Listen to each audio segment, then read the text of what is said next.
The prophet Yirmeyahu, Jeremiah, chapter 13. Adonai said to me, "Go, buy yourself a linen loincloth and wrap it around your body, but don't soften it in water." So I bought a loincloth, as Adonai had said, and put it on. Then the word of Adonai came to me a second time. "Take the loincloth you bought and are wearing, get up, go to Parah, and hide it there in a hole in the rock."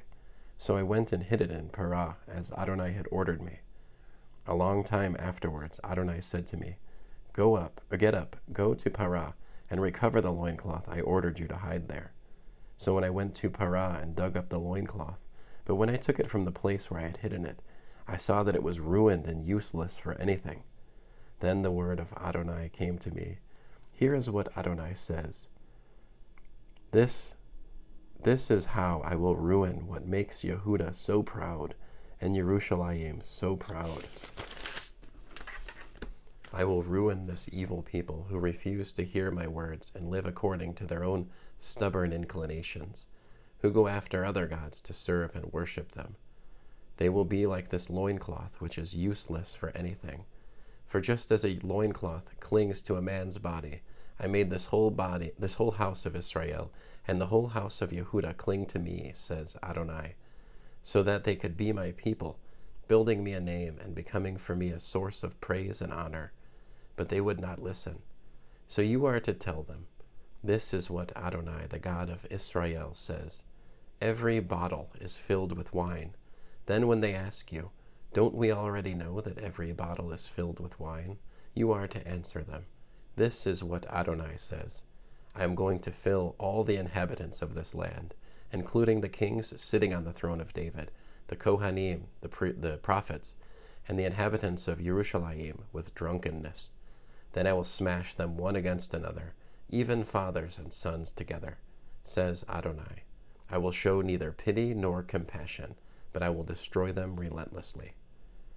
Listen and pay attention. Don't be proud, for Adonai has spoken. Give glory to Adonai your God, before the darkness falls, before your feet stumble on the mountains in the twilight, and while you are seeking light, he turns it into death-like shadows and makes it completely dark. But if you will not hear this warning, I will weep secretly because of your pride.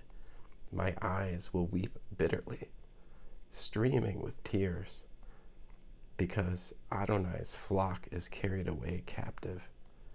Tell the king and the queen mother, come down from your thrones, for your magnificent crowns are falling from your heads. The cities of the Negev are besieged, and no one can relieve them. All of Yehuda is carried into exile, completely swept into exile. Raise your eyes, and you will see them coming from the north. Where is the flock once entrusted to you, the sheep that were your pride? When he sets over you as rulers those you trained to be allies, what will you say? Won't pains seize you like those of a woman in labor? And if you ask yourself, why have these things happened to me? It is because of your many sins that your skirts are pulled up and you have been violated. Can an Ethiopian change his skin, or a leopard its spots? If they can, then you can do good. Why, who are so accustomed to doing evil? So I will scatter them like chaff that flies away in the desert wind. This is what you get, says Adonai, the portion I measure out to you, because you have forgotten me and trusted in the lie.